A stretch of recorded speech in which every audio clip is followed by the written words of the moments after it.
the Trauma Sure. Champions Day event. It was both a gut-wrenching and a Very much. heartwarming event because of all the trauma survivors that were there at the college that day.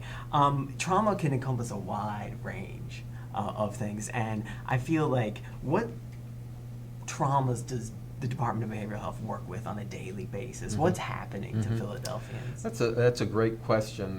The reality is that people experience all kinds of traumas, and my department works with adults, we work with children, we work with people who have mental health problems as well as people who have substance use problems. And so because of that variety, we see a whole range of traumas that people experience, from individuals who might be maybe in their 40s or 50s who were abused as children, to people who live in communities where they may be experiencing vicarious trauma because they're seeing violence happen in their communities, to people or women who might have been raped or sexually abused. So it's really a range of traumas. I think one of the things that our field has become much more, I think, sophisticated and at least aware of is that many of the people, particularly in substance use treatment, have had this experience with trauma that has not been resolved. And so one of the things our field is doing is really making sure that as people come in, even if they present, say, for a substance use problem, that we ask questions about traumatic experiences, because the one thing that we know is that if we don't treat the trauma, they're more likely to relapse. We're less likely to see positive outcomes for the problems that bring them, the ostensible problems that bring them into treatment. At what point should someone seek treatment for a traumatic experience? I feel like a lot of us, know people or have gone through things ourselves where we want to feel like we can cope, that we can deal with what's happened to us. But at what point, for yourself or for a family member, should you seek treatment?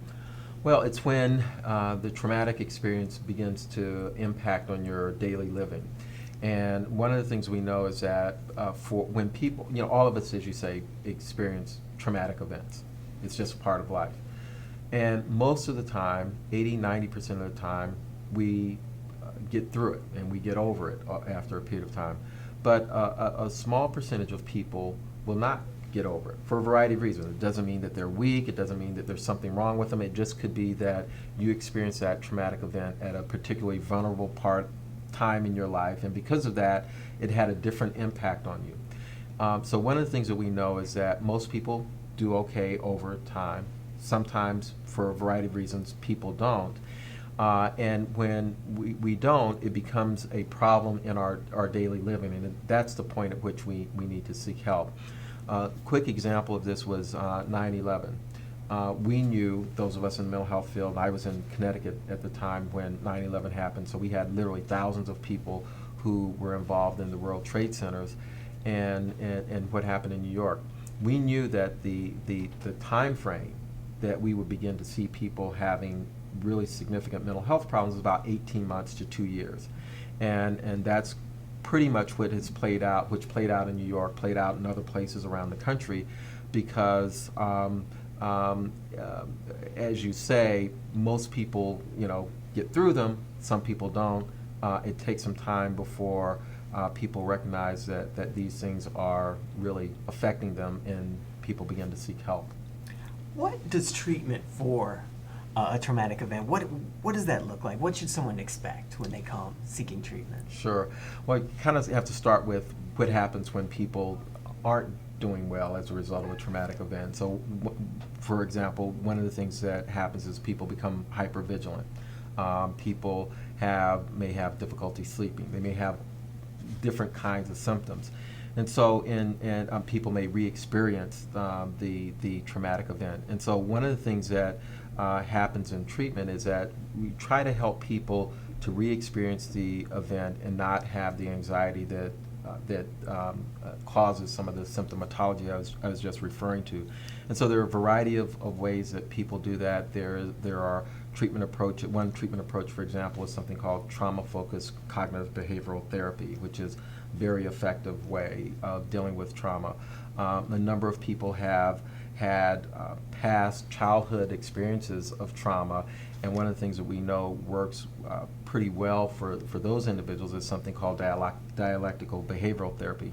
So there are a variety of therapies. It kind of depends on the kind of trauma, how long it's been since you've had that trauma, but pretty much all of those treatment approaches are really trying to help people relive and process the traumatic event and really move on with their lives.